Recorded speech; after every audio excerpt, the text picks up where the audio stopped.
Well, hello, everyone. Welcome to Fridays with Sandy. I'm John Byrne with Poets and Quants. We have a handicapping candidate from Nairobi. And because he is from Nairobi, the video connection isn't ideal, but the audio connection is because our candidate is using his phone. Yeah, I'm impressed. Hi, everybody. Happy Thanksgiving for those.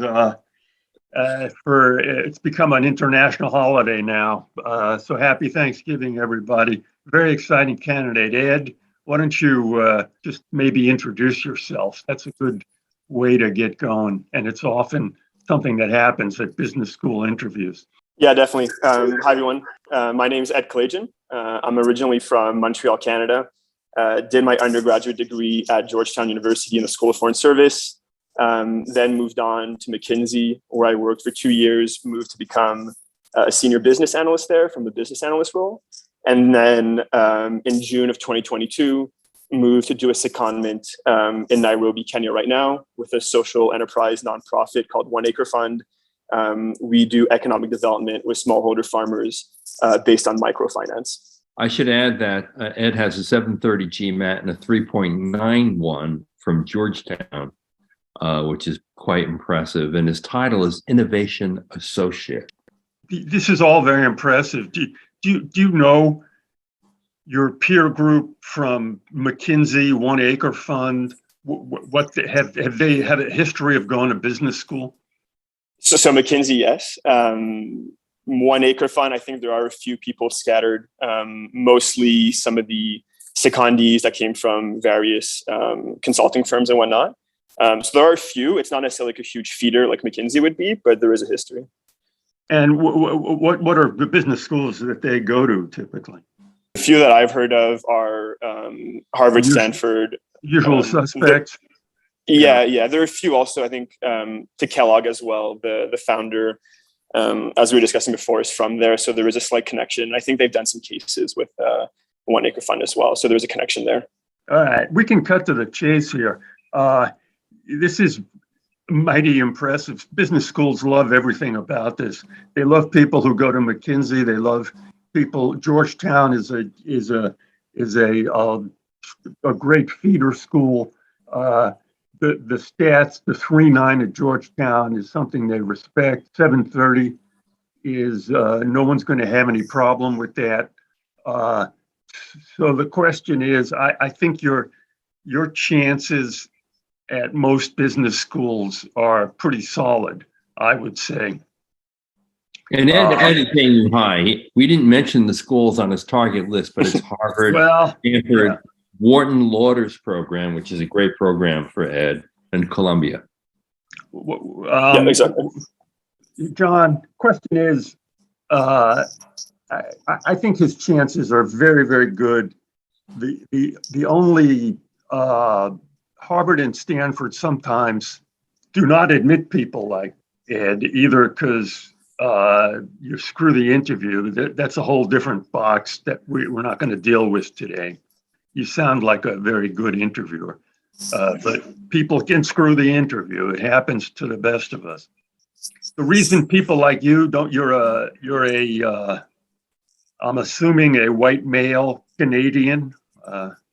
Yep, exactly. You think the Canadian gives them a little bit of an edge? Is that better than being a U.S. citizen, John, or is it's just North America? I don't know that it's better because there's been some fairly dramatic declines in domestic applicants lately, but it certainly won't hurt them. I'm interested in your motivation, Ed, to leave McKinsey for a while and go to the 1 Acre Fund. Where is that coming from, and how does that line up with your post-MBA goals? Yeah, thank you. So my goal post-MBA is to move towards more of an investing role. Interested in doing impact investing, maybe more with the venture capital lens towards nonprofit social enterprises or just more social enterprises generally. Okay, for the folks listening at home who are not immersed in that subfield, could you explain that? Like impact investing, blah, blah, blah, and just pretend it's an interview question. Hey, explain what impact investing is and why you like it and what you want to do. So my post-MBA goal is to go into impact investing, which is essentially an investing role that doesn't only care about returns, but also the impact that the investments have on society. So it could be social enterprises. It could be, startups that are helping towards carbon neutrality and whatnot. Name 2 impact investing outfits that you admire and why, and maybe if you could really be good. So one of the big ones is called Antler. They have offices in the US and internationally as well. And they have that dual mandate of returns as well as social impact. So they're a little more international, which I'm attracted to. And then there's another one called Ali Corp, which is a New York-based venture capital firm. And they do more domestic investments towards like economic development and other types of investments. And the reason I wanted to come to One Acre Fund is I've had a lot of operating and strategy experience at McKinsey with large international firms or governments. But I really wanted to get a more behind the scenes view on what a really successful social enterprise looks like and how they operate, and just learn from that experience. And that's what the last 6 months have really allowed me to do, is really get that lens, which I think will be very valuable as I seek to help grow and invest eventually in these types of organizations. So what would your next move be? You'd be applying next year from the One Acre Fund? Yeah, so I'm applying round 2 in January. And so that's for a September start. The reason I'm doing round 2 is because I didn't feel like the few months I had at One Acre Fund in September were enough to actually talk about. So it would be to join, I would agree with that. One of those. That was a good move. Yeah. Thank you.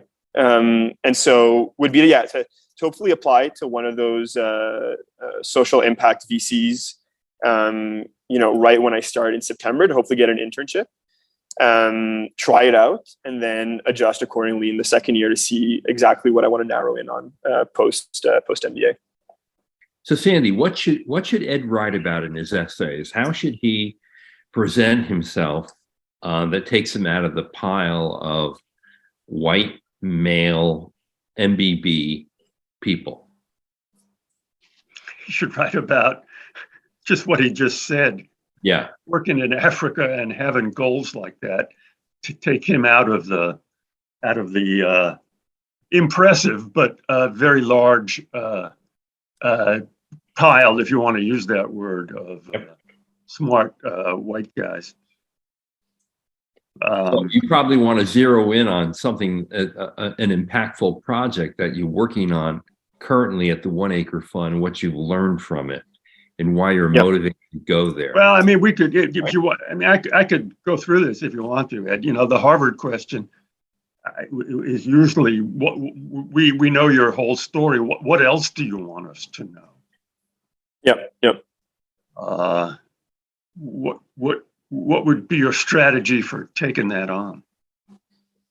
Yeah, so my initial thought is talking about my experience in Kenya, less so about the work itself. I think a lot of other parts of the application really narrow in on like the projects I'm doing and the impact I'm having, but more about like the transformative experience I've had here, what I've had to overcome.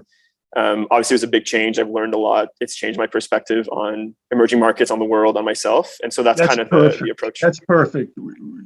A lot of people misread. This is critical. This is very important. A lot of people misread that question.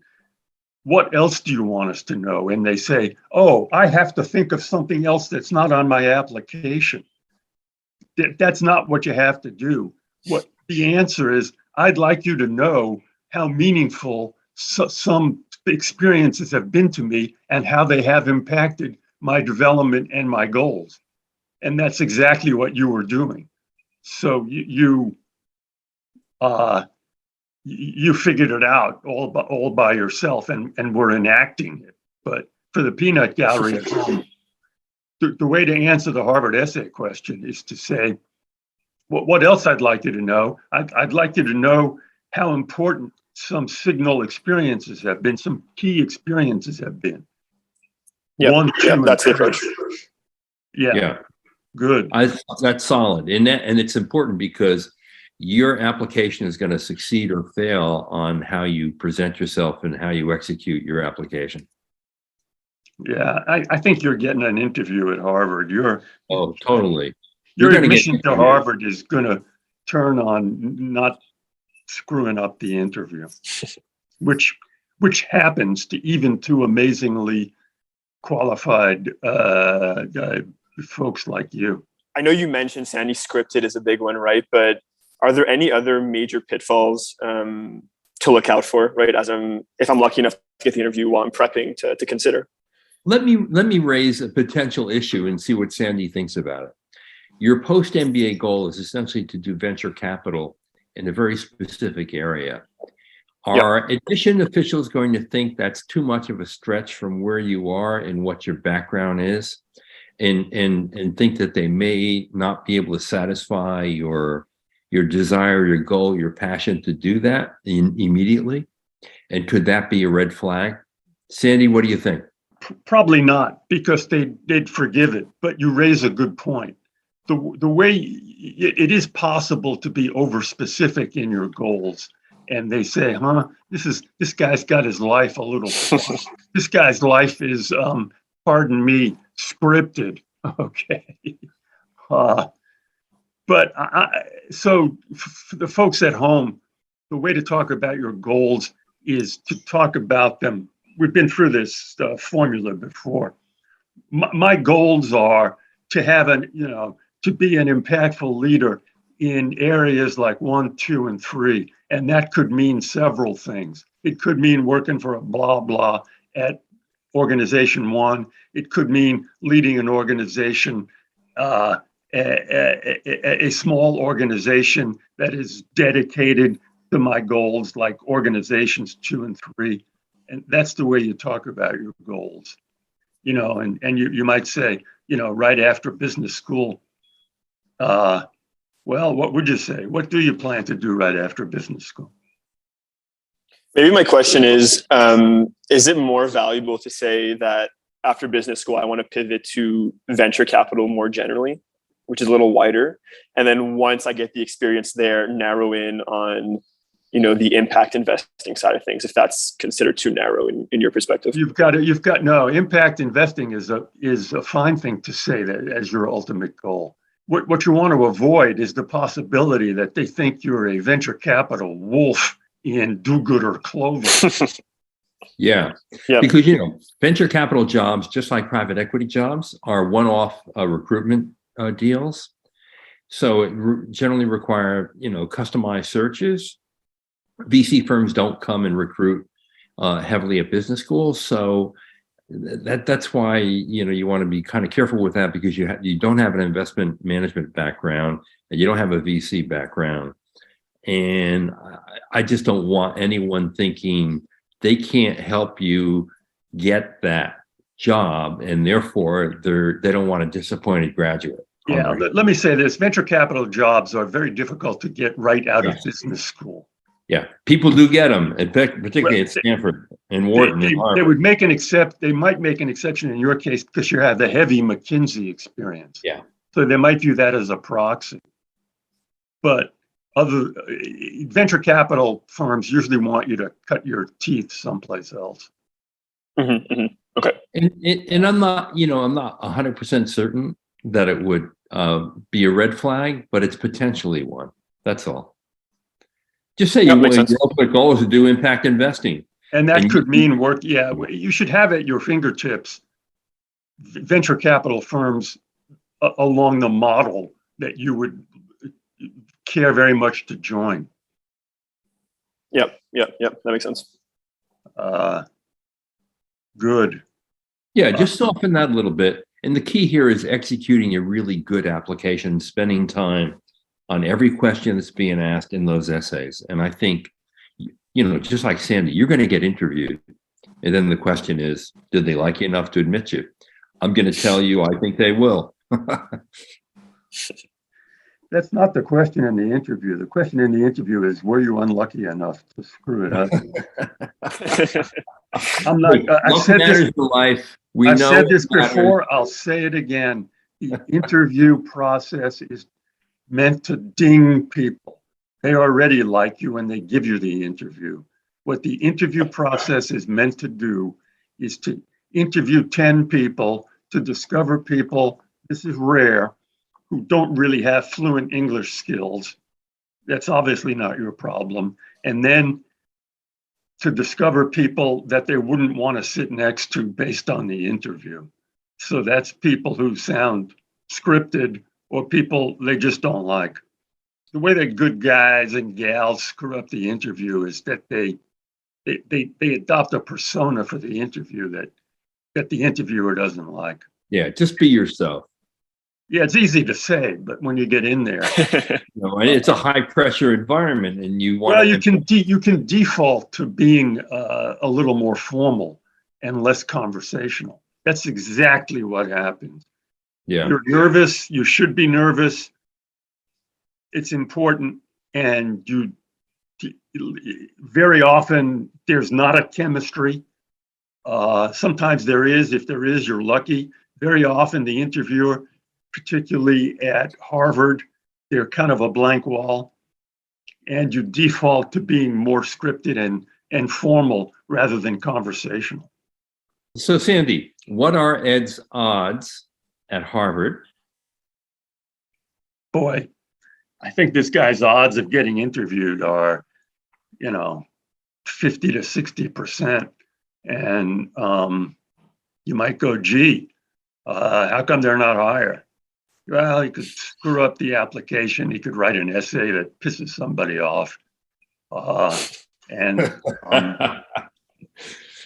just so you know, Sandy never gives odds above 50% because there is this factor that you can't account for. There's too many people like you.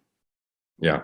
There's a lot of people like you. They're not taking all of them. So if you're an admissions officer, believe me, they don't want to reject people like you, but they can't have a whole class full of people like you. So you're not competing with other people. You're competing with other highly accomplished white guys from North America. And what I like is that Ed is 25, and let's say we think you're going to get in. Okay, we do, but if you don't get in, you have another shot because you're young enough to reapply a year later.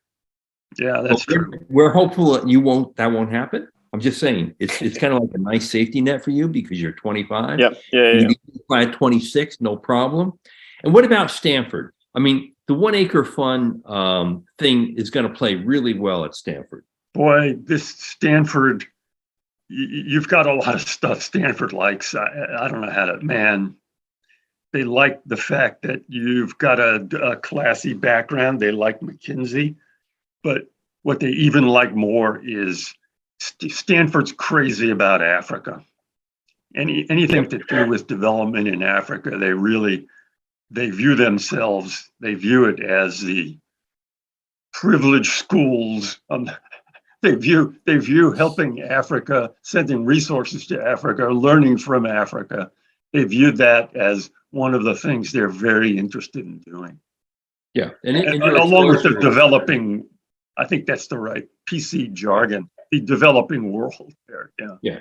And your exposure to that market is important to your MBA application, how you stand out, because obviously in future years, Africa is going to be a major growth engine in the world. Yeah, for sure. And Wharton Lauder, okay, that's a fantastic program.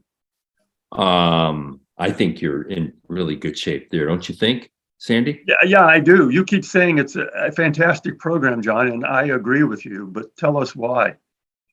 Well, because he's obviously a global conscious young professional, and you're going to be with people who are exactly like you, like-minded like you, and yet get the business basics on the Wharton side that would allow you to pursue your impact investing role. So I think it's kind of like the best of worlds. You'll find your real tribe at Lauder, and then you'll get the basics at Wharton. Columbia also great choice, obviously. And I would think your chances at Columbia are pretty good, unless Columbia is afraid that Wharton, Stanford, or Harvard will Columbia, take you. You've got to go through this song and dance that you're not using them as a safety. This comes up. Yeah. So if you're interested in going to Columbia, you really have to go out of your way to visit them, make it clear that if accepted, you'll go. Even that you have to present yourself that way in a very lawyer-like way. Yeah, I mean, oddly, it's funny, but in a way, Columbia may be the most likely school to turn you away because of that. The way they do it is they put you on a waiting list. That's what they do with people they don't believe really want to come. Okay. So demonstrate interest. Yield. Boy, you got a lot going for you, man. Yeah, and you're going to business school in the fall. The question is, will you go to Wharton? Will you go to Stanford? Will you go to Harvard? Maybe even go to Columbia. But you're going in the fall. We definitely. Let's just finish up with this. What were you planning on writing for the famous Stanford essay? What matters most to you and why? So it's going to be a similar essay to the HBS one. Good. But it's more anchored towards, I call it my yes man philosophy, like all the yeses I've said that have gotten me where I've gotten, and like they link into those experiences and how I've grown. It's just worded a little differently. Yeah. What you want to do is say my personal growth through these powerful experiences matters to Exactly. Yeah, that's a good way to take on the Stanford essay for everybody. Great. Well, Ed, good luck to you. We're rooting for you. Thank you very much. You're a really strong candidate, obviously, with a 3.9 from Georgetown and a 7.30, which is the median at Harvard Business School, 2 years at one of the most highly selective companies in the world, McKinsey, and then doing your sabbatical, or we call it what you will, secondment at 1 Acre Fund in Canada. There's a difference, John. Great gig. All right, Ed. Okay. Hey, thanks for participating. To Good all luck of to our you. many wonderful listeners, happy Thanksgiving. And yes, and happy. See you later, alligators. All right, thank you both so much. Really appreciate it. You've been watching Fridays with Sandy.